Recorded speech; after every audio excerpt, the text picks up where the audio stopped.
90일 성경 통독 제69일차. 많은 사람들이 우리 사이에 이루어진 사건들에 대해 기록하려고 했는데 그것은 처음부터 말씀의 목격자이며 일꾼이었던 사람들이 우리에게 전해준 것과 같습니다. 존경하는 데오빌로님, 제 자신도 그 모든 사건을 처음부터 면밀히 조사해 당신을 위해 순서대로 써 보내는 것이 좋겠다는 생각이 들었습니다. 이는 당신이 전에 배우신 것이 틀림없는 사실임을 아시도록 하기 위해서입니다. 태초에 말씀이 계셨습니다. 그 말씀은 하나님과 함께 계셨고 그 말씀은 하나님이셨습니다. 그분은 태초에 하나님과 함께 계셨습니다. 모든 것이 그분을 통해 지음받았으며 그분 없이 된 것은 아무것도 없습니다. 그분 안에는 생명이 있었습니다. 그 생명은 사람들의 빛이었습니다. 그 빛이 어둠 속에서 비추고 있지만 어둠은 그 빛을 깨닫지 못했습니다. 참 빛이 있었습니다. 그 빛이 세상에 와서 모든 사람을 비추었습니다. 그분이 세상에 계셨고 그분이 세상을 지으셨지만 세상은 그분을 알아보지 못했습니다. 그분이 자기 땅에 오셨지만 그분의 백성들이 그분을 받아들이지 않았습니다. 그러나 그분을 영접한 사람들, 곧 그분의 이름을 믿는 사람들에게는 하나님의 자녀가 될 권세를 주셨습니다. 이 사람들이 하나님의 자녀로 태어난 것은 혈통이나 육정이나 사람의 뜻으로 된 것이 아니라 하나님의 뜻으로 된 것입니다. 아브라함의 자손이며 다윗의 자손인 예수 그리스도의 족보입니다. 아브라함은 이삭을 낳고 이삭은 야곱을 낳고 야곱은 유다와 그 형제들을 낳고 유다는 다말에게서 베레스와 세라를 낳고 베레스는 헤스론을 낳고 헤스론은 람을 낳고 람은 아미나답을 낳고 아비나답은 나손을 낳고 나손은 살몬을 낳고 살몬은 라합에게서 보아스를 낳고 보아스는 루색에서 오벳을 낳고 오벳은 이새를 낳고 이새는 다윗 왕을 낳았습니다. 다윗은 원래 우리아의 아내였던 여인에게서 솔로몬을 낳고 솔로몬은 르호보암을 낳고 르호보암은 아비야를 낳고 아비야는 아사를 낳고 아사는 여호사밧을 낳고 여호사밧은 요람을 낳고 요람은 우시야를 낳고 우시야는 요담을 낳고 요담은 아하스를 낳고 아하스는 히스기야를 낳고 히스기야는 므낫세를 낳고 므낫세는 아몬을 낳고 아몬은 요시야를 낳고 요시야는 바벨론으로 잡혀갈 무렵에 여고냐와 그 형제들을 낳았습니다. 바벨론으로부터 잡혀간 후로 여고냐는 스알디엘을 낳고 스알디엘은 스룹바벨을 낳고 스룹바벨은 아비훗을 낳고 아비훗은 엘리아김을 낳고 엘리아김은 아소르를 낳고 아소르는 사독을 낳고 사독은 아킴을 낳고 아킴은 엘리훗을 낳고 엘리훗은 엘르아살을 낳고 엘르아살은 mat단을 낳고 mat단은 야곱을 낳고 야곱은 마리아의 남편 요셉을 낳고 마리아에게서 그리스도라 하는 예수께서 태어나셨습니다. 그러므로 아브라함으로부터 다윗까지가 모두 14대요 다윗부터 바벨론으로 잡혀갈 때까지가 모두 14대요 바벨론으로 잡혀간 때부터 그리스도께서 태어나신 때까지가 모두 14대입니다. 예수께서 사역을 시작하신 것은 30세였으며 사람들이 생각하는 것처럼 요셉의 아들이셨습니다. 요셉은 엘리의 아들입니다. 엘리는 맏단의 아들이고 맏닷은 레이의 아들이고 레이는 멜기의 아들이고 멜기는 얀나의 아들이고 얀나는 요셉의 아들입니다. 요셉은 맏다디아의 아들이고 맏다디아는 아모스의 아들이고 아모스는 나훔의 아들이고 나훔은 에슬리의 아들이고 에슬리는 낫게의 아들입니다. 낫게는 마앗의 아들이고 마앗은 맏다디아의 아들이고 맏다디아는 세메인의 아들이고 세메인은 요색의 아들이고 요색은 요다의 아들입니다. 요다는 요하난의 아들이고 요하난은 레사의 아들이고 레사는 수룹바벨의 아들이고 수룹바벨은 스알디엘의 아들이고 스알디엘은 네리의 아들입니다. 네리는 멜기의 아들이고 멜기는 아띠의 아들이고 아띠는 고삼의 아들이고 고삼은 엘마담의 아들이고 엘마담은 에르의 아들입니다. 에르는 예수의 아들이고 예수는 엘리에제르의 아들이고 엘리에제르는 요림의 아들이고 요림은 맏닷의 아들이고 맏닷은 레이의 아들입니다. 레이는 시몬의 아들이고 시몬은 유다의 아들이고 유다는 요셉의 아들이고 요셉은 요남의 아들이고 요남은 엘리아김의 아들입니다. 엘리아김은 멜레아의 아들이고 멜레아는 맨나의 아들이고 맨나는 마따다의 아들이고 마따다는 나단의 아들이고 나단은 다윗의 아들입니다. 다윗은 이새의 아들이고 이새는 오벳의 아들이고 오벳은 보아스의 아들이고 보아스는 살라의 아들이고 살라는 나손의 아들입니다. 나손은 아미나답의 아들이고 아비나답은 아니의 아들이고 아니는 헤스론의 아들이고 헤스론은 베레스의 아들이고 베레스는 유다의 아들입니다. 유다는 야곱의 아들이고 야곱은 이삭의 아들이고 이삭은 아브라함의 아들이고 아브라함은 데라의 아들이고 데라는 나홀의 아들입니다. 나홀은 스룩의 아들이고 스룩은 루의 아들이고 루는 벨렉의 아들이고 벨렉은 에벨의 아들이고 에벨은 살라의 아들입니다. 살라는 가이난의 아들이고 가이난은 아박삿의 아들이고 아박삿은 셈의 아들이고 셈은 노아의 아들이고 노아는 레멕의 아들입니다. 레멕은 무드셀라의 아들이고 무드셀라는 에녹의 아들이고 에녹은 야렛의 아들이고 야렛은 마할랄렐의 아들이고 마할랄렐은 가이난의 아들입니다. 가이난은 에노스의 아들이고 에노스는 셋의 아들이고 셋은 아담의 아들이고 아담은 하나님의 아들입니다. 유대 헤롯 왕 때 사가랴라는 제사장이 있었는데 그는 아비야 계열에 소속된 사람이었습니다.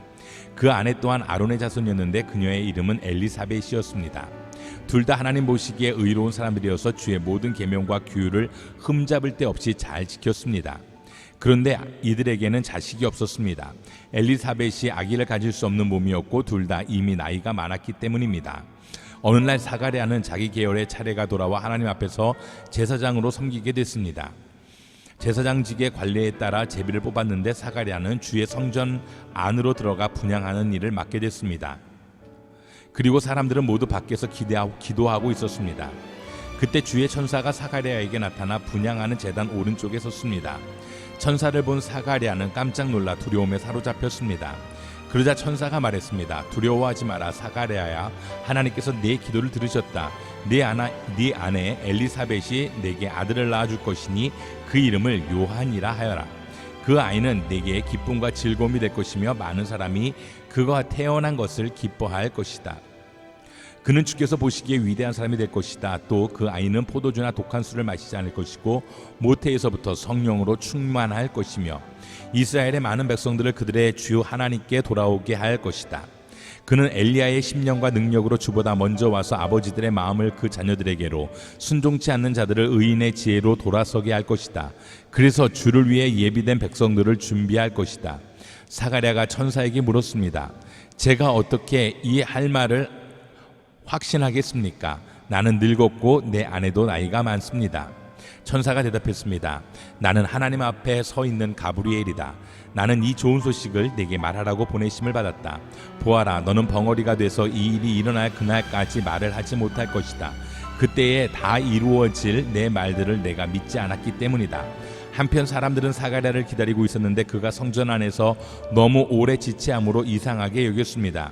사가랴가 밖으로 나왔을 때 말을 하지 못하자 사람들은 그가 성전 안에서 환상을 본 줄 알았습니다. 사가랴는 손짓만 했지 말을 못하는 채로 계속 있었습니다. 직무기간이 끝나자 사가랴는 집으로 돌아갔습니다. 그 후 사가랴의 아내 엘리사벳이 아기를 갖게 돼 5달 동안 숨어 지냈습니다. 엘리사벳은 이렇게 말했습니다. 주께서 이때에 이렇게 나를 돌아보셔서 사람들 사이에서 내 수치를 없애주셨습니다. 그 후 6달째에 하나님께서 천사 가브리엘을 갈릴리 나사렛 마을에 보내 한 처녀에게 가게 하셨는데 그 처녀는 다윗의 가문에 속한 요셉이라는 남자와 약혼한 마리아였습니다. 천사가 마리아에게 가서 말했습니다. 기뻐하여라, 은혜를 입은 자여, 주께서 너와 함께 하신다. 천사의 말에 마리아는 당황하며 깜짝 놀라 이게 무슨 인사인가 하고 생각했습니다. 그러자 천사가 말했습니다. 두려워하지 마라 마리아야, 네가 하나님의 은혜를 받았다. 보아라, 네가 잉태에 아들을 낳을 것이다. 그러면 그 이름을 예수라 하여라. 그는 위대한 이가 될 것이요 지극히 높으신 분의 아들이라 불릴 것이다. 주 하나님께서 그에게 그 조상 다윗의 보좌를 주실 것이다.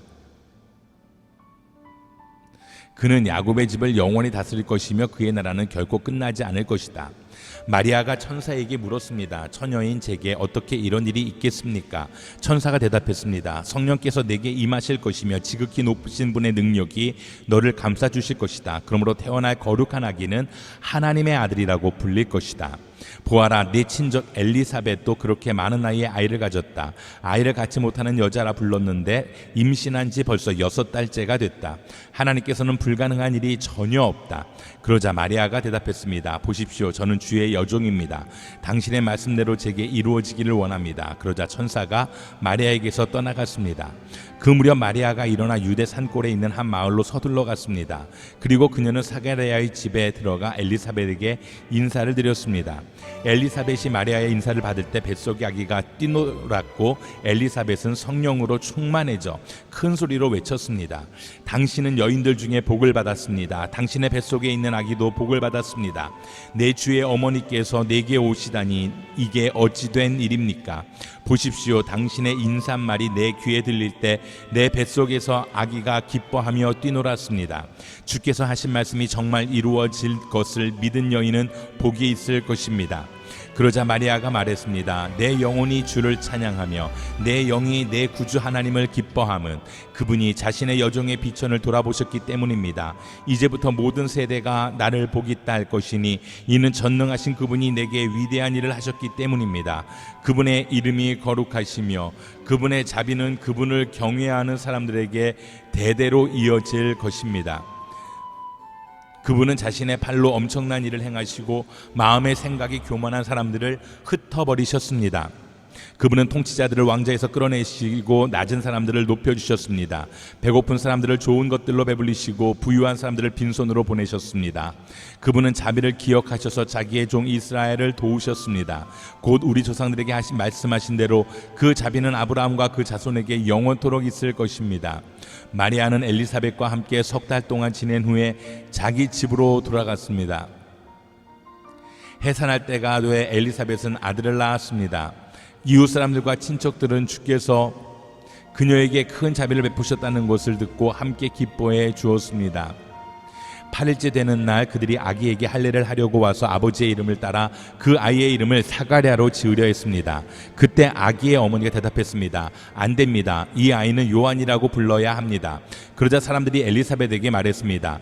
당신 친척 중에는 그런 이름을 가진 사람이 하나도 없습니다.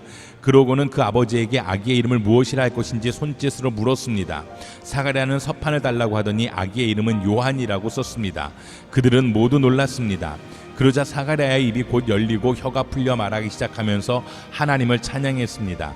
근처에 사는 사람들이 모두 두려워했고 이 모든 일은 온 유대 산골에 두루 퍼져 사람들의 이야기거리가 됐습니다.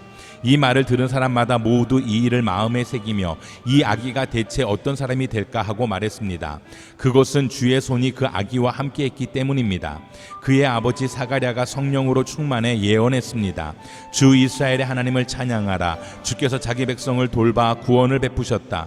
그분이 우리를 위해 자기의 종 다윗의 집에 구원의 뿔을 들어 올리셨다.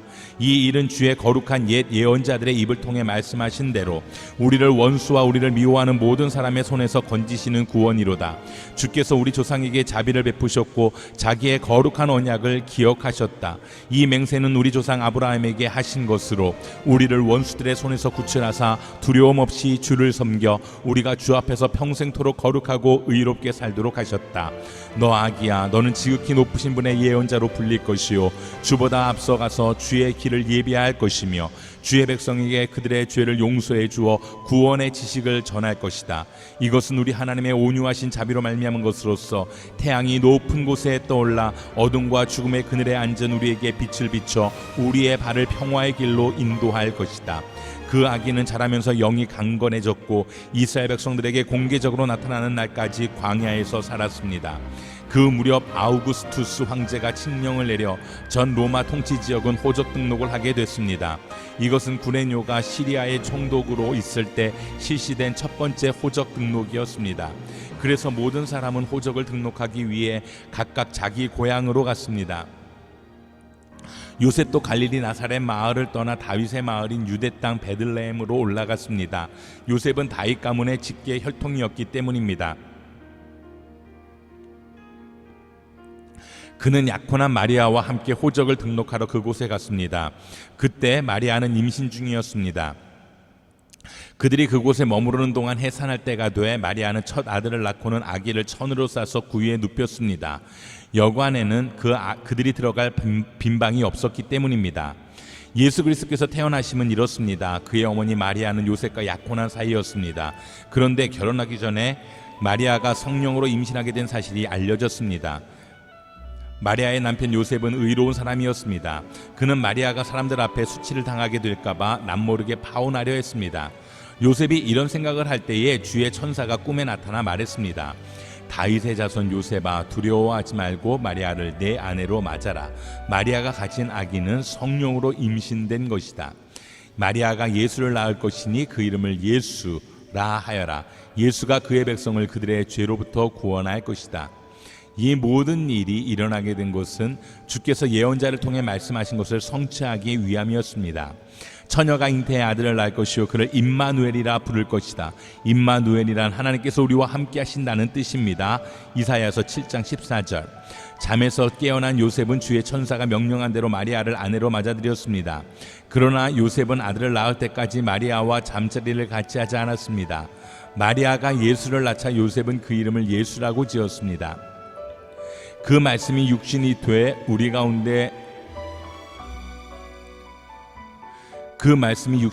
가운데 계셨기에 우리는 그분의 영광을 보았습니다. 그것은 은혜와 진리가 충만한 아버지의 독생자의 영광이었습니다. 한편 목자들은 바로 그 지역 들판에서 살며 그 밤에 양떼를 지키고 말했습니다. 밤에 양떼를 지키고 있었습니다. 주의 천사가 그들 앞에 나타났고 주의 영광이 그들을 환하게 둘러 비춰서 그들은 너무나 두려웠습니다. 천사가 말했습니다. 두려워하지 마라. 보아라, 내가 모든 백성에게 큰 기쁨이 될 좋은 소식을 너에게 알려준다. 오늘 구주이신 주 그리스도가 다윗의 동네에서 태어나셨다. 너희가 천에 쌓여 구유에 누워있는 아기를 볼 것인데 그것이 너희에게 표적이 될 것이다. 갑자기 그 천사와 함께 하늘의 군대가 큰 무리를 이루며 나타나 하나님을 찬양하며 말했습니다. 지극히 높은 곳에서는 하나님께 영광이요 땅에서는 하나님의 은총을 입는 사람들에게 평화로다. 천사들이 떠나 하늘로 올라가자 목자들이 서로 말했습니다. 베들레헴으로 가서 주께서 우리에게 말씀하신 이 일이 정말 일어났는지 보자. 그래서 그들은 서둘러 가서 마리아와 요셉과 아기를 찾아냈습니다. 과연 아기는 구유에 누워 있었습니다.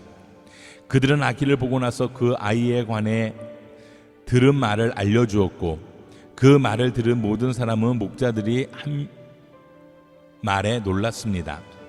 그러나 마리아만은 이 모든 일을 마음에 간직하고 곰곰이 되새겼습니다. 목자들은 자기들이 보고 들은 모든 것에 대해 하나님께 영광 돌리고 찬양하며 돌아갔습니다. 그들이 듣고 본 모든 일대로 이루어진 것입니다. 8일째 되는 날 할례할 때가 되자 아기가 잉태되기 전에 천사가 일러준 대로 그 이름을 예수라 지었습니다. 모세의 율법에 따라 정결의식을 치를 때가 되자 요셉과 마리아는 아기를 데리고 예루살렘으로 갔습니다.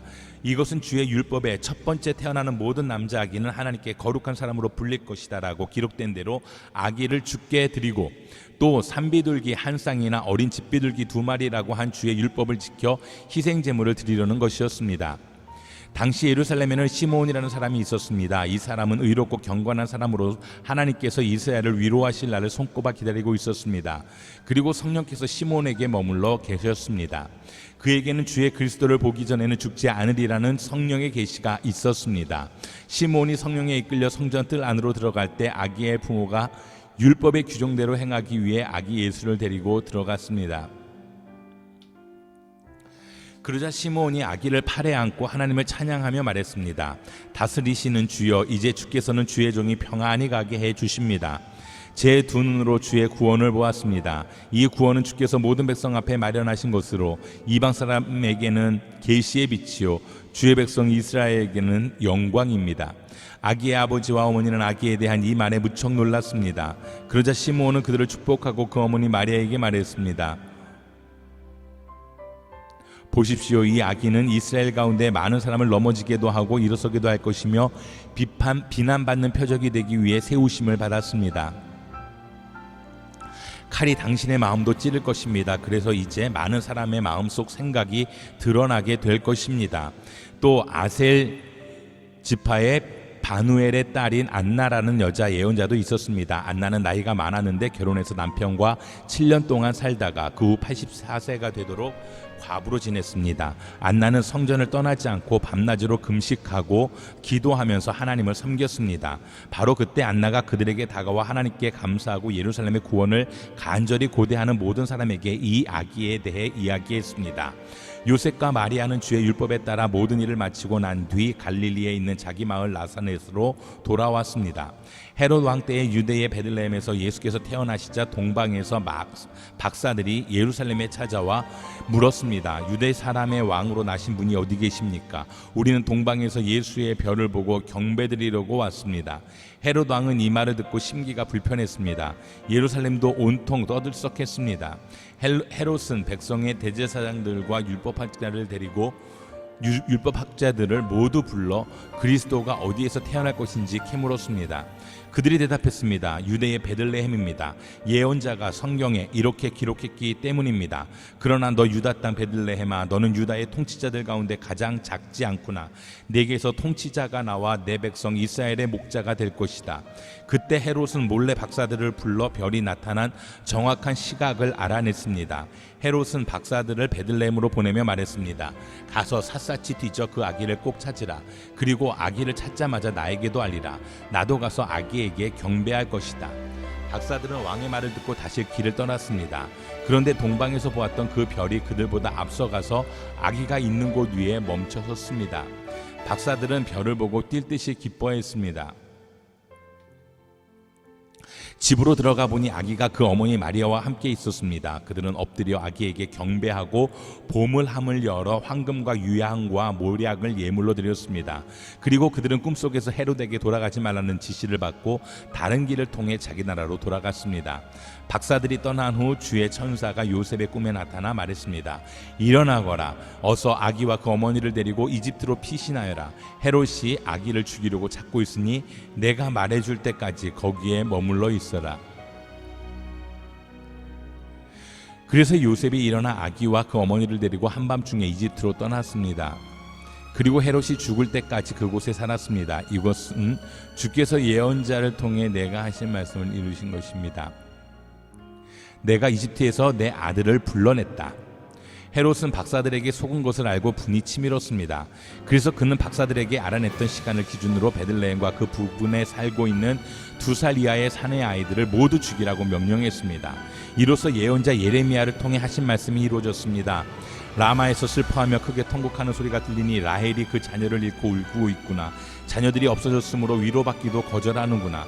헤롯이 죽은 후 주의 천사가 이집트에 있던 요셉의 꿈속에 나타나 말했습니다. 일어나거라. 아기와 그 어머니를 데리고 이스라엘 땅으로 가거라. 아기의 목숨을 노리던 사람들이 죽었다. 그래서 요셉이 일어나 아기와 그 어머니를 데리고 이스라엘 땅으로 갔습니다.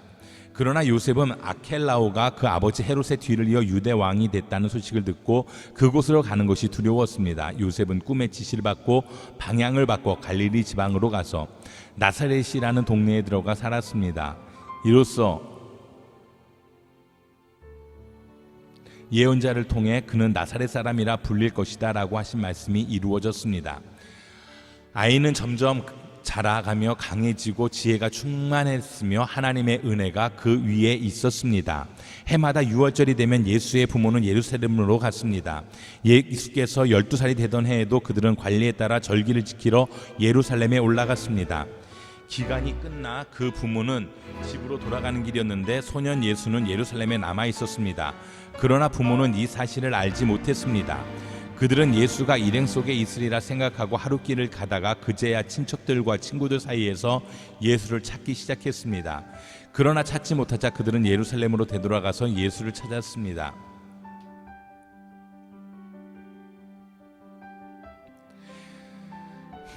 3일이 지나서야 그들은 성전뜰에서 예수를 찾게 됐습니다. 그는 선생들 가운데 앉아서 이야기를 듣기도 하고 묻기도 하고 있었습니다.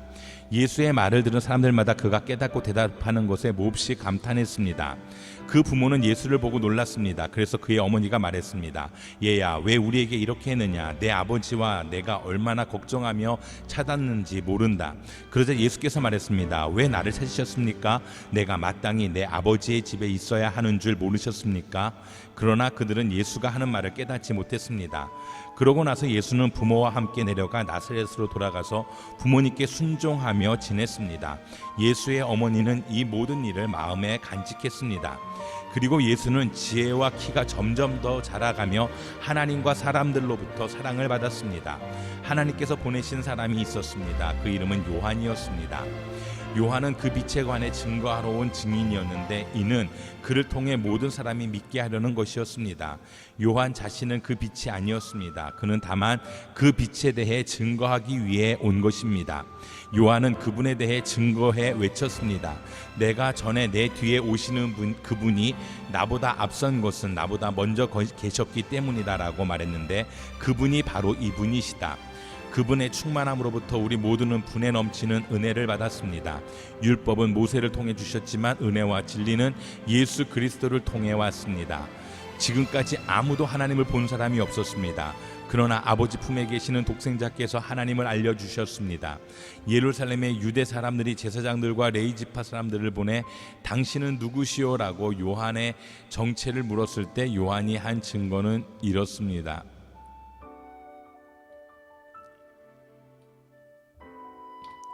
그는 거절하지 않고 고백했습니다. 나는 그리스도가 아니요. 그들이 물었습니다. 그러면 당신은 누구요? 엘리야요? 요한이 대답했습니다. 아니요. 그러면 그 예언자요? 그가 대답했습니다. 아니요. 그러자 그들이 말했습니다. 그러면 도대체 당신은 누구요? 우리를 보낸 사람들에게 가서 대답할 말을 좀 해주시오. 당신은 자신을 누구라고 생각하오? 요한은 예언자 이사야의 말로 대답했습니다. 나는 주를 위해 길을 곧게 하라고 광야에서 외치는 사람의 소리요. 보냄을 받은 유대 사람들 중에는 바리새파 사람들이 보낸 이름이 있었습니다. 그들이 요한에게 질문했습니다. 당신이 그리스도도 아니고 엘리야도 아니고 그 예언자도 아니라면 어째서 세례를 주시오? 요한이 대답했습니다. 나는 물로 세례를 주지만 여러분 가운데 여러분이 알지 못하는 한 분이 서 계시오. 그분은 내 뒤에 오시는 분인데 나는 그분의 신방끈을 풀 자격도 없소. 이 일은 요한이 세례를 주던 곳 요단강 건너편 베다니에서 있었던 일입니다. 다음 날 요한은 예수께서 자기에게 다가오시는 것을 보고 말했습니다. 보십시오. 세상 죄를 지고 가시는 하나님의 어린 양이십니다. 내가 전에 내 뒤에 오시는 분이 나보다 앞선 것은 그분이 나보다 먼저 계셨기 때문이다라고 말했던 분이 바로 이분이십니다. 나도 이분을 알지 못했습니다. 그러나 내가 와서 물로 세례를 주는 까닭은 바로 이분을 이스라엘에게 알리기 위해서입니다. 그리고 요한은 또 이렇게 증언했습니다. 나는 성령이 하늘에서 비둘기같이 내려와 그분 위에 머무는 것을 보았습니다. 나도 이분이 그분인 줄 알지 못했습니다. 그러나 물로 세례를 주라고 나를 보내신 분이 어떤 사람에게 성령이 내려와 머무는 것을 내가 보게 되면 그가 바로 성령으로 세례를 줄 분임을 알라고 일러주셨습니다. 그런데 나는 그것을 보았습니다. 그래서 이분이 하나님의 아들이라고 증거하는 것입니다. 그 무렵에 세례자 요한이 나타나 유다 광야에서 전파하며 말했습니다. 회개하라, 하늘나라가 가까이 왔다. 세례자 요한은 바로 예언자 이사야가 말했던 그 사람입니다. 광야에서 외치는 사람의 소리가 있다. 주를 위해 길을 예비하라. 주의 길을 곧게 하라. 요한은 낙타털로 옷을 지어 입고 허리에는 가죽띠를 둘렀습니다. 그리고 메뚜기와 들꿀을 먹고 살았습니다. 예루살렘과 온 유대 지방과 요단강 전 지역에서 사람들이 요한에게로 몰려왔습니다.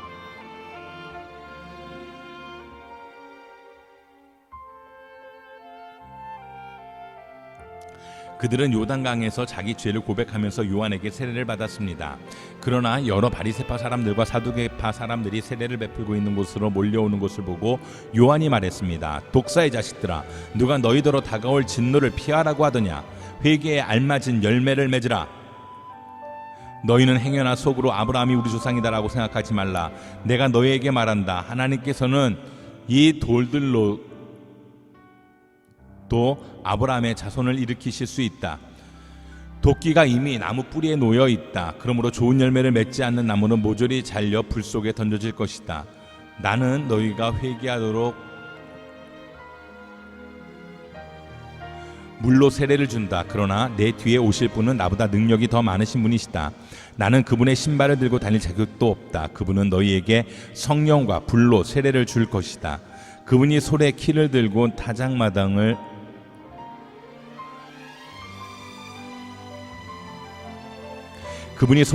타작마당을 깨끗이 해 좋은 곡식은 모아 창고에 두고 쭉정이는 꺼지지 않는 불에 태우실 것이다. 그때 예수께서 요한에게 세례를 받으시려고 갈릴리에서 요단강으로 오셨습니다.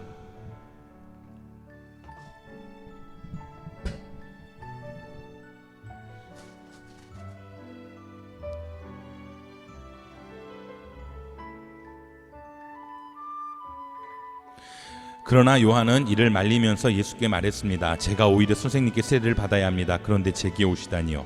예수께서 대답하셨습니다. 지금은 그렇게 하도록 하여라. 우리가 이와 같이 해 모든 의를 이루는 것이 옳다.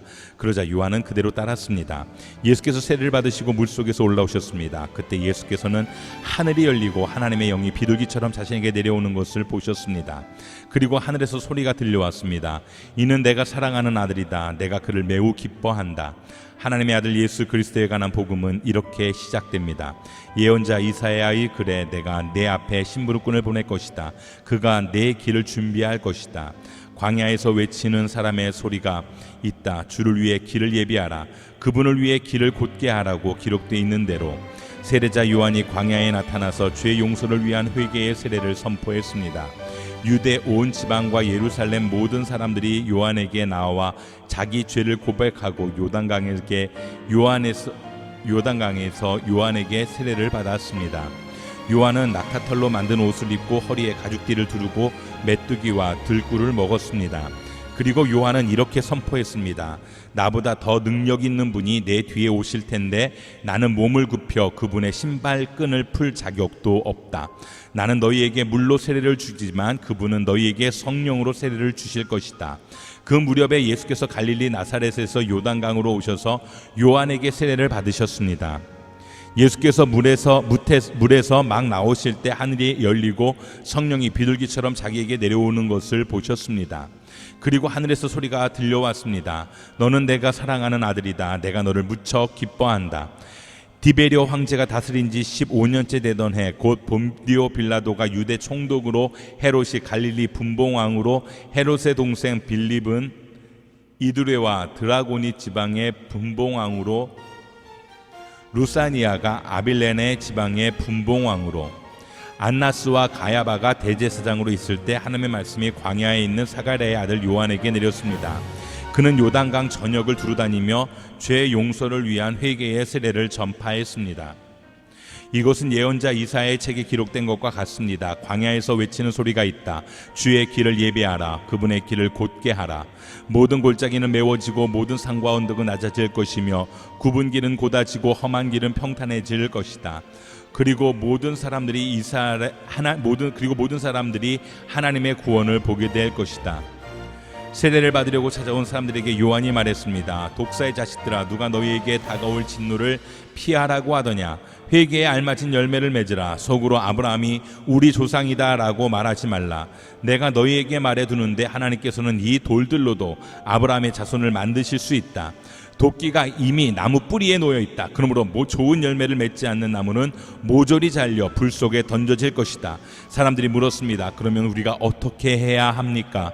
요한이 대답했습니다. 옷은 2벌 가진 자는 없는 자에게 나눠주라. 먹을 것이 없는 자도 그렇게 하라.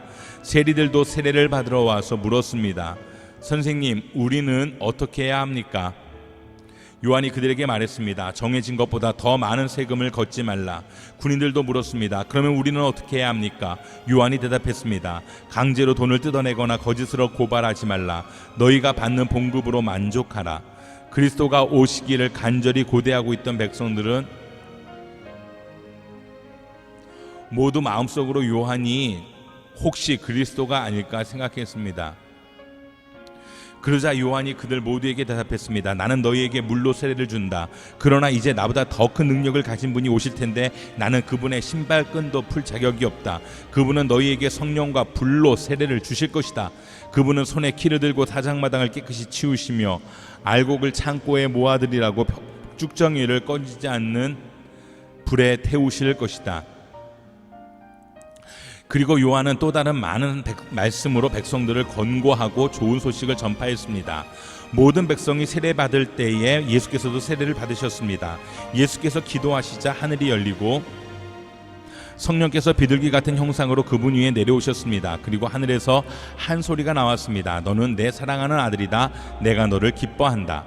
그 후 예수께서 성령에 이끌려 광야로 가셔서 마귀에게 시험을 받으셨습니다. 40일 밤낮을 금식하신 후에 예수께서 배가 고프셨습니다. 시험하는 자가 예수께 다가와 말했습니다. 당신이 하나님의 아들이라면 이 돌들에게 빵이 되라고 해보십시오. 예수께서 대답하셨습니다. 성경에 기록됐다. 사람이 빵으로만 사는 것이 아니라 하나님의 입에서 나오는 모든 말씀으로 산다. 그러자 마귀는 예수를 거룩한 성으로 데리고 가서 성전 꼭대기에 세웠습니다. 마귀가 말했습니다. 당신이 하나님의 아들이라면 뛰어내려 보시오. 성경에 기록됐소. 하나님이 너를 위해 천사들에게 명령하실 것이다. 그러면 천사들이 손으로 너를 붙잡아 네 발이 돌에 부딪히지 않도록 할 것이다. 예수께서 마귀에게 대답하셨습니다. 성경에 또 기록됐다. 주 내 하나님을 시험하지 말라. 그러자 마귀는 다시 아주 높은 산꼭대기로 예수를 데리고 가 세상 모든 나라와 그 영광을 보여주었습니다. 그리고 마귀가 말했습니다. 당신이 만약 내게 엎드려 경배하면 이 모든 것을 당신에게 주겠소. 예수께서 마귀에게 말씀하셨습니다. 사탄아, 내게서 물러가라. 성경에 기록됐다. 주 내 하나님께 경배하고 오직 그분만을 섬기라. 그러자 마귀는 예수를 떠나갔습니다. 그리고 천사들이 와서 예수를 섬겼습니다. 그러고 나서 곧 성령이 예수를 광야로 내보내셨습니다.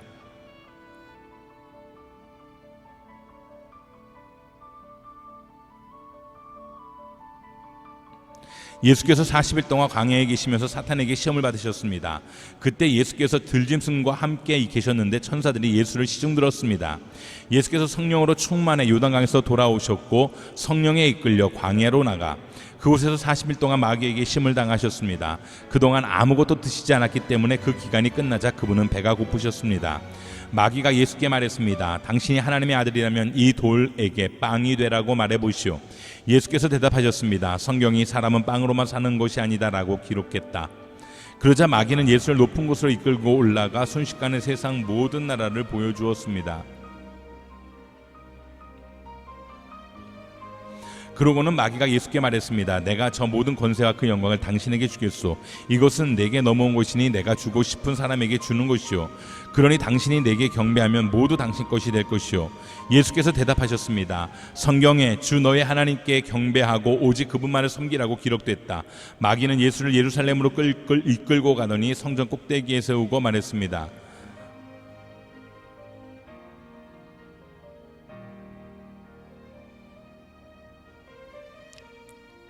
당신이 하나님의 아들이라면 여기서 뛰어내려 보시오. 성경에 그가 너를 위해 천사들에게 명령해 너를 지킬 것이다. 그들이 손으로 너를 붙들어 내 발이 돌에 부딪히지 않게 할 것이다 라고 기록돼 있어. 예수께서 대답하셨습니다. 성경에 주 너희 하나님을 시험하지 말라고 기록됐다. 마귀는 이 모든 시험을 마치고 때가 될 때까지 예수에게서 떠나갔습니다. 다음날 요한은 자기 두 제자와 함께 다시 그곳에 서 있다가 예수께서 지나가시는 것을 보고 말했습니다. 보라, 하나님의 어린 양이시다. 그 말을 듣고 요한의 두 제자가 예수를 따라갔습니다. 예수께서 뒤를 돌아 그들이 따라오는 것을 보고 물으셨습니다. 무엇을 원하느냐?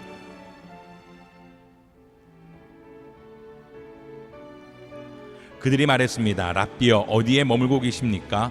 랍비는 선생이라는 뜻입니다. 예수께서 대답하셨습니다. 와서 보라.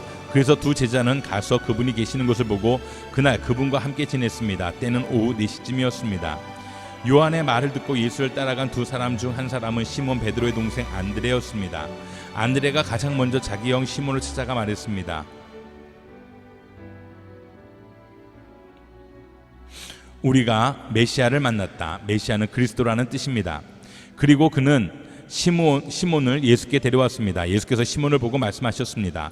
너는 요한의 아들 시몬이구나. 이제 너는 게바라고 불릴 것이다. 게바는 베드로라는 뜻입니다. 다음 날 예수께서 갈릴리로 떠나가시려다가 빌립을 만나 말씀하셨습니다. 나를 따르라. 빌립도 역시 안드레와 베드로처럼 벳세다 마을 출신이었습니다. 빌립은 나다나엘을 찾아가 말했습니다. 모세가 율법에 기록했고 예언자들도 기록했던 그분을 우리가 만났소. 그분은 요셉의 아들 나사렛 예수시오. 나다나엘이 물었습니다. 나사렛에서 무슨 선한 것이 나오겠는가? 빌립이 말했습니다. 와서 보시오. 예수께서 나다나엘이 다가오는 것을 보시고 그에 관해 말씀하셨습니다. 여기 참 이스라엘 사람이 있다. 이 사람에게는 거짓된 것이 없다. 나다나엘이 물었습니다. 어떻게 저를 아십니까?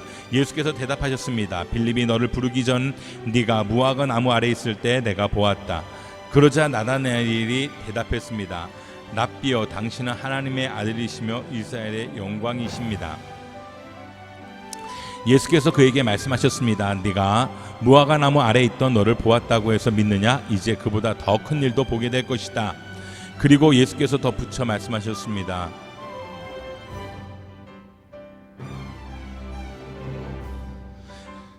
내가 진실로 너희에게 말한다. 너희는 하늘이 열리고 하나님의 천사들이 인자 위에서 오르락내리락 하는 것을 보게 될 것이다. 3일째 되던 날 갈릴리의 가나에서 결혼식이 있었습니다. 예수의 어머니도 그곳에 계셨고 예수와 그 제자들도 그 결혼식에 초대받았습니다. 그런데 포도주가 다 떨어지자 예수의 어머니는 예수께 와서 포도주가 다 떨어졌구나라고 말해주었습니다. 예수께서 대답하셨습니다. 어머니, 그것이 나와 당신에게 무슨 관계가 있다고 그러십니까? 아직 내 때가 이르지 않았습니다. 그러나 예수의 어머니는 하인들에게 말했습니다. 무엇이든 그가 시키는 대로 하라. 가까운 곳에 돌 항아리 6개가 놓여 있었습니다. 그것은 유대 사람들의 정결 예식에 쓰이는 것으로서 각자 물 2-3메트레테스 들어가는 크기의 항아리였습니다. 예수께서 하인들에게 말씀하셨습니다. 저 항아리에 물을 채우라. 그래서 그들은 항아리마다 물을 넘치도록 가득 채웠습니다. 그러자 예수께서 그들에게 말씀하셨습니다. 이제 물을 떠서 잔치 책임자에게 갖다 주라.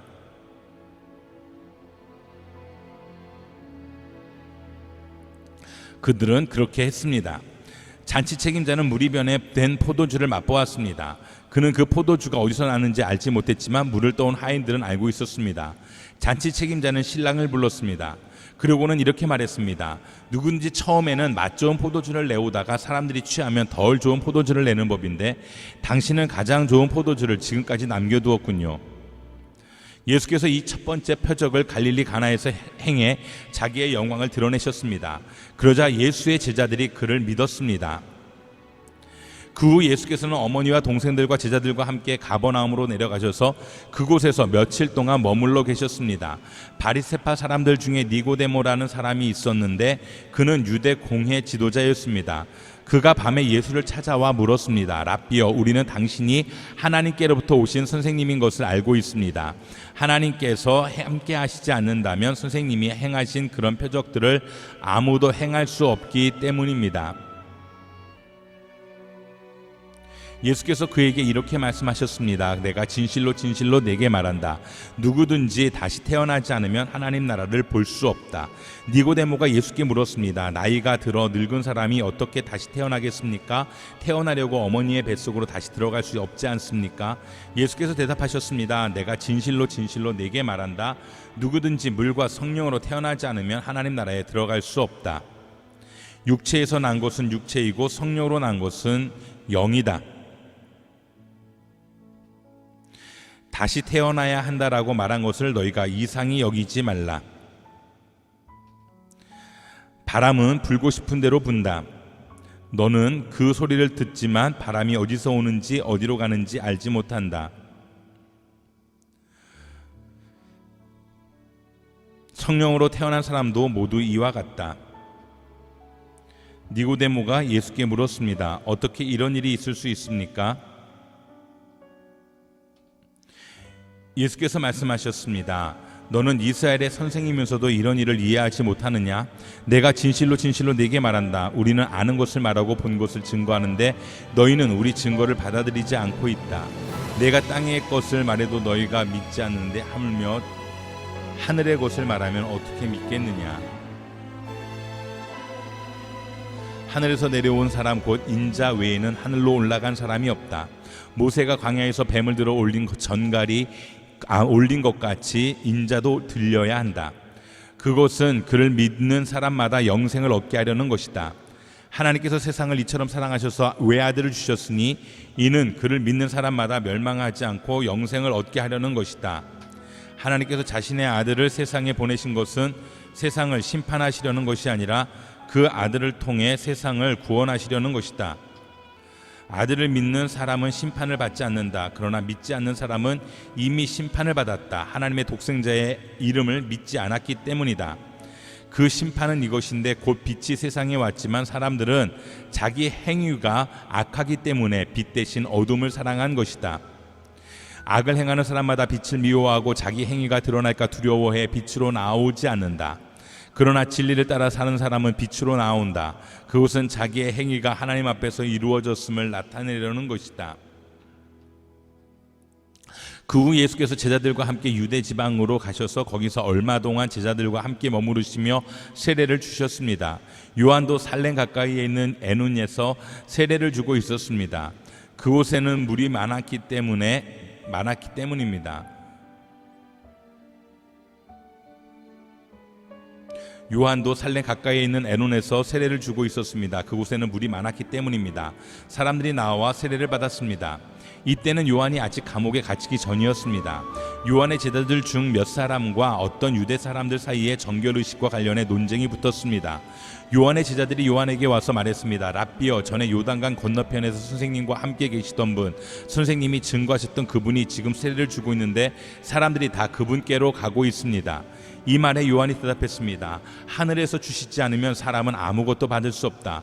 내가 전에 나는 그리스도가 아니고 그분보다 앞서 보냄을 받은 사람이다라고 한 말을 증거할 사람들은 바로 너희다. 신부를 얻는 자는 신랑이다. 그러나 신랑의 친구는 신랑을 기다렸다가 신랑의 음성을 들으면 그 음성으로 인해 매우 기뻐한다. 나는 이런 기쁨으로 충만하다. 그분은 흥해야 하고 나는 쇠해야 한다. 위에서 오시는 그분은 모든 것 위에 계시는 분이다. 땅에서 난 사람은 땅에 속한 땅의 것을 말한다. 그러나 하늘에서 오시는 그분은 모든 것 위에 계신다. 그분은 보고 들은 것을 증거하신다. 그러나 아무것도 그 증거를 받아들이지 않는다. 그분의 증거를 받아들인 사람은 하나님이 참되신 분임을 인정하는 것이다. 그러나 하나님께서 보내신 그분은 하나님의 말씀을 전하신다. 그것은 하나님께서 그분에게 성령을 한없이 주셨기 때문이다. 아버지께서는 아들을 사랑하셔서 모든 것을 아들의 손안에 맡기셨다. 아들을 믿는 사람에게는 영생이 있다. 그러나 아들에게 순종하지 않는 사람은 생명을 보지 못하고 도리어 하나님의 진노를 받게 될 것이다. 전에 헤롯은 요한을 체포하고 결박해 감옥에 가둔 일이 있었습니다. 동생 빌립의 아내였던 헤로디아 때문이었습니다. 요한은 헤롯에게 그 여자를 데려간 것은 옳지 않다.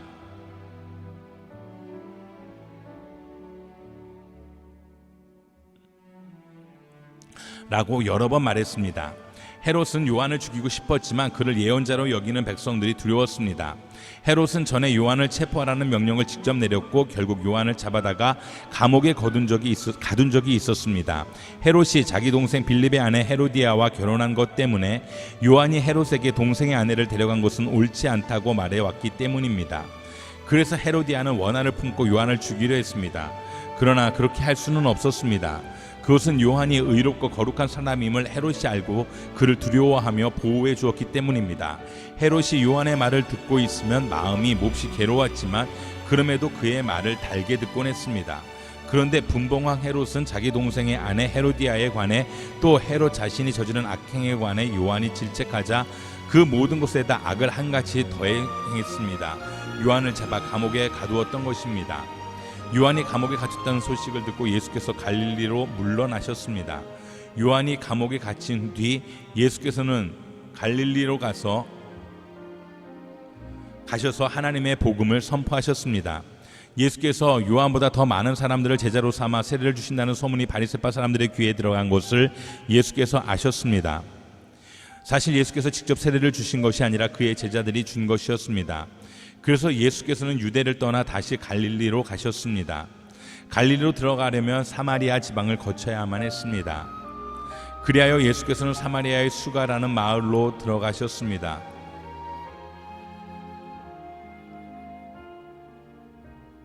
그곳은 옛날 야곱이 자기 아들 요셉에게 준 땅과 가까웠으며 야곱의 우물이 거기에 있었습니다. 여행으로 피곤해진 예수께서는 그 우물 곁에 앉으셨습니다.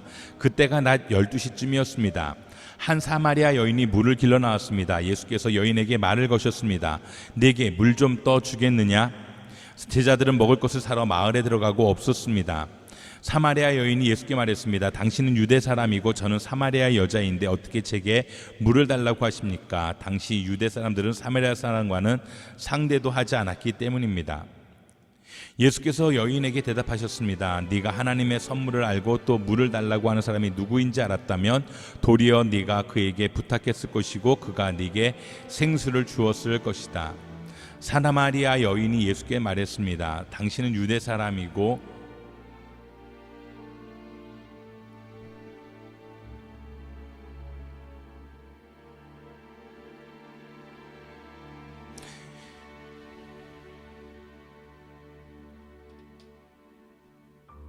여인이 예수께 말했습니다. 선생님께서는 두레박도 없고 이 우물은 깊은데 선생님께서는 어디에서 생수를 구한단 말입니까?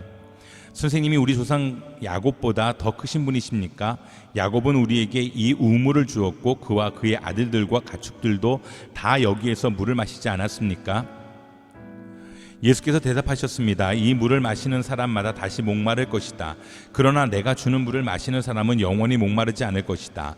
내가 주는 물은 그 사람 안에서 계속 솟아올라 영생에 이르게 하는 샘물이 될 것이다. 여인이 예수께 말했습니다. 선생님, 제게 그 물을 주십시오. 제가 목마르지 않고 다시는 물길로 여기까지 나오지 않게 해 주십시오. 예수께서 여인에게 말씀하셨습니다. 가서 내 남편을 불러오너라. 여인이 예수께 대답했습니다. 저는 남편이 없습니다. 예수께서 여인에게 말씀하셨습니다. 내가 남편이 없다고 한 말이 맞다. 실은 전에 내게 남편이 5이나 있었고 지금 함께 사는 남자도 내 남편이 아니니 내가 지금 한 말이 맞구나. 여인이 예수께 말했습니다. 선생님, 제가 보니 당신은 예언자십니다. 우리 조상들은 이 산에서 예배를 드렸는데 당신의 유대 사람들은 예배는 예루살렘에서만 드려야 한다라고 말합니다. 예수께서 여인에게 말씀하셨습니다. 여인아, 나를 믿어라. 이제 이 산도 아니고 예루살렘도 아닌 곳에서 아버지께 예배 드릴 때가 올 것이다. 너희 사마리아 사람들은 알지 못하는 것을 예배하지만 우리 유대 사람들은 알고 있는 것을 예배한다. 이는 구원이 유대 사람들로부터 나오기 때문이다.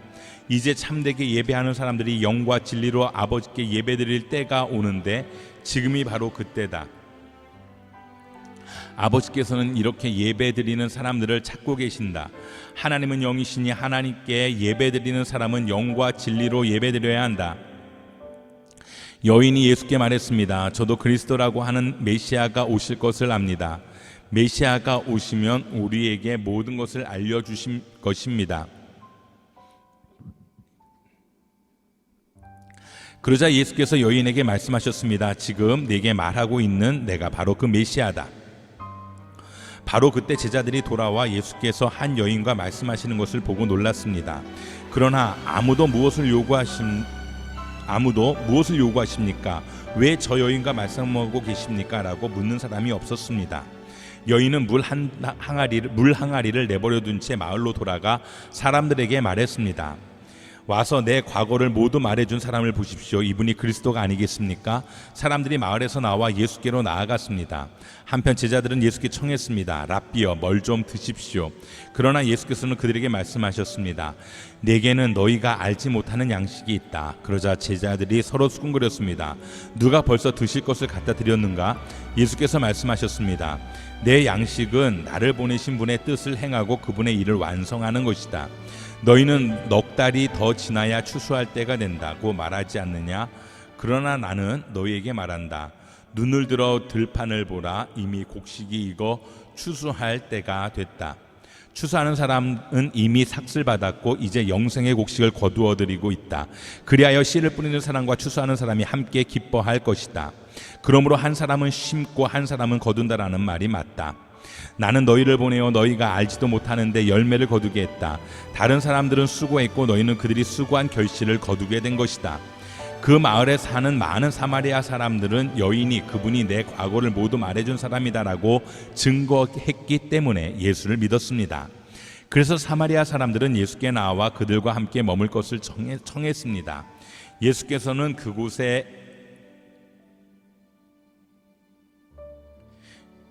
이틀 동안 머무르셨습니다.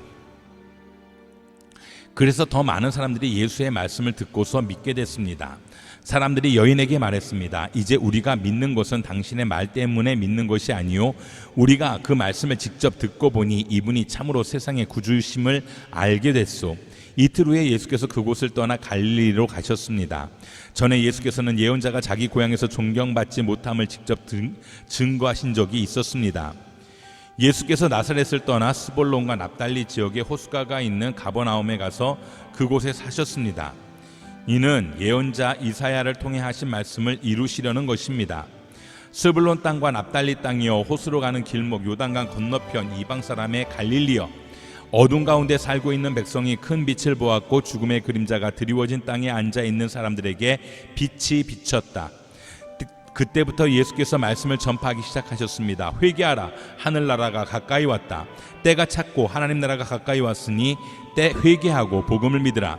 예수께서 성령의 능력을 입고 갈릴리로 돌아오시자 그분에 대한 소문이 전역에 두루 퍼졌습니다. 예수께서는 회당에서 가르치셨으며 모든 사람들로부터 영광을 받으셨습니다. 예수께서 자신이 자라나신 나사렛에 오셨습니다. 안식일이 되자 예수께서 늘 하시던 대로 회당에 가셔서 성경을 읽으려고 일어나셨습니다. 예언자 이사야의 두루마리를 건네받으시고 두루마리를 펼쳐 이렇게 기록된 곳을 찾아 읽으셨습니다. 주의 영이 내게 내리셨다. 이는 하나님께서 내게 기름을 부으셔서 가난한 사람들에게 복음을 전파하도록 하기 위해서다. 하나님께서는 포로된 사람들에게 자유를, 못 보는 사람들에게 다시 볼 수 있음을, 억눌린 사람들에게 해방을 선포하기 위해 나를 보내셨다. 주의 은혜의 해를 선포하도록 하기 위함이다. 예수께서는 두루마리를 말아서 시중 들던 자에게 돌려주시고 자리에 앉으셨습니다. 회당 안에 있던 모든 사람의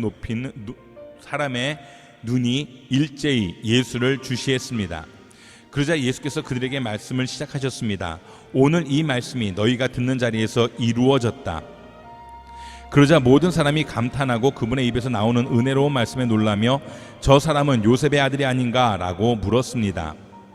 예수께서 그들에게 말씀하셨습니다. 틀림없이 너희는 의사야 내 병이나 고쳐라 하는 속담을 들이대며 우리가 소문에 들은 대로 당신이 가버나움에서 했다는 모든 일을 여기 당신의 고향에서도 해보십시오라고 할 것이다. 예수께서 이어 말씀하셨습니다. 내가 진실로 너희에게 말한다. 어떤 예언자도 자기 고향에서는 인정받지 못하는 법이다. 그러나 내가 진실로 너희에게 말한다. 많은 과부들이 엘리야 시대에 이스라엘에 있었다. 그때 3년 반 동안 하늘문이 닫혀 온 땅에 극심한 기근이 들었다. 그런데 하나님께서는 그 과부들 중 어느 누구에게도 엘리야를 보내지 않으시고 오직 시돈에 있는 사렙다 마을의 한 과부에게 보내셨다. 또 많은 나병 환자들이 엘리사 예언자 시대에 이스라엘에 있었다. 그러나 그들 중 어느 누구도 시리아 사람 나아만 외에는 깨끗함을 받지 못했다. 회당 안에 있던 사람들은 모두 이 말씀을 듣고 화가 잔뜩 났습니다. 그들은 일어나서 예수를 마을 밖으로 쫓아냈습니다. 그리고 마을이 세워진 산 벼랑으로 끌고 가서 그 아래로 밀쳐 떨어뜨리려고 했습니다. 그러나 예수께서는 사람들의 한가운데를 지나 떠나셨습니다. 예수께서 갈릴리에 도착하시자 갈릴리 사람들은 예수를 환영했습니다. 그들은 유월절에 예루살렘에 갔다가 예수께서 거기에서 행하신 일들을 모두 목격했던 것입니다.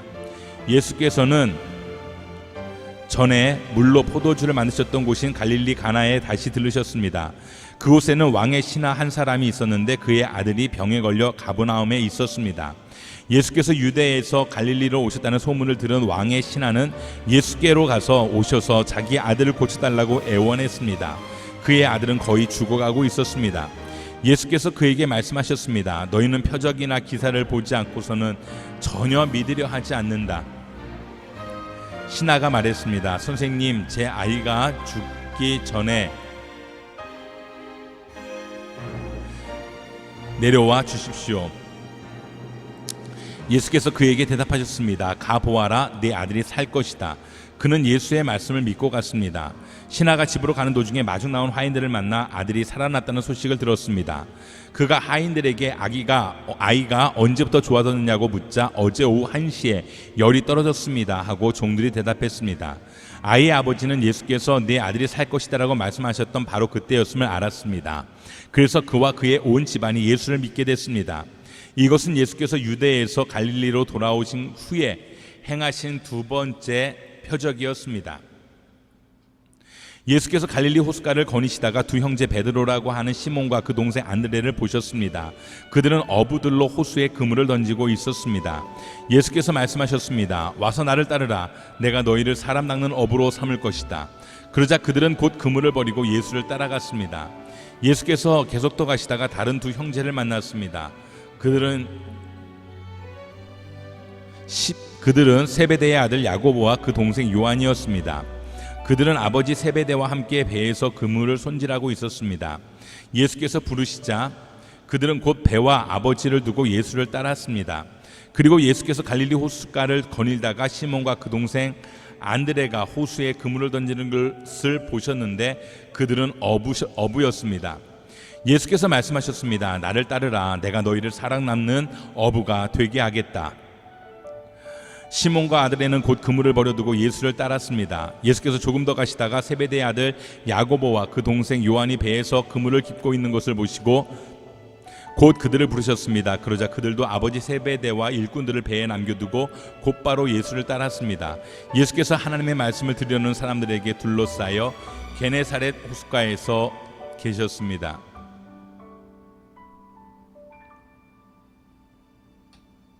예수께서 보시니 배 두 척이 호숫가에 대어 있고 어부들은 배에서 내려 그물을 씻고 있었습니다. 예수께서는 그들 중 시몬의 배에 올라타 그에게 배를 물태서 조금 떼어놓으라고 말씀하셨습니다. 그러곤 배 위에 앉아 사람들을 가르치셨습니다. 말씀을 마치신 후 예수께서 시몬에게 명령하셨습니다. 물이 깊은 곳으로 나가 그물을 내리고 고기를 잡아라. 시몬이 대답했습니다. 선생님, 저희가 밤새도록 애썼지만 아무것도 잡지 못했습니다. 그러나 선생님의 말씀대로 제가 그물을 내려 보겠습니다. 어부들이 그 말씀대로 했더니 그물이 찢어질 정도로 많은 고기들이 잡혔습니다. 그래서 그들은 다른 배에 있는 동료들에게 와서 도와달라고 손짓했습니다. 그들이 와서 두 배의 고기를 가득 채우자 배가 가라앉을 지경이었습니다. 시몬 베드로가 이 광경을 보고 예수의 무릎 앞에 엎드려 말했습니다. 주여, 제게서 떠나십시오. 저는 죄인입니다. 베드로와 그 모든 동료는 자기들이 잡은 고기를 보고 놀랐던 것입니다. 세베대의 아들들이며 시몬의 동료인 야고보와 요한도 놀랐습니다. 그때 예수께서 시몬에게 말씀하셨습니다. 두려워하지 마라. 이제부터 너는 사람을 낚을 것이다. 그리하여 그들은 자신들의 배를 물에 대고 모든 것을 버려둔 채 예수를 따라갔습니다.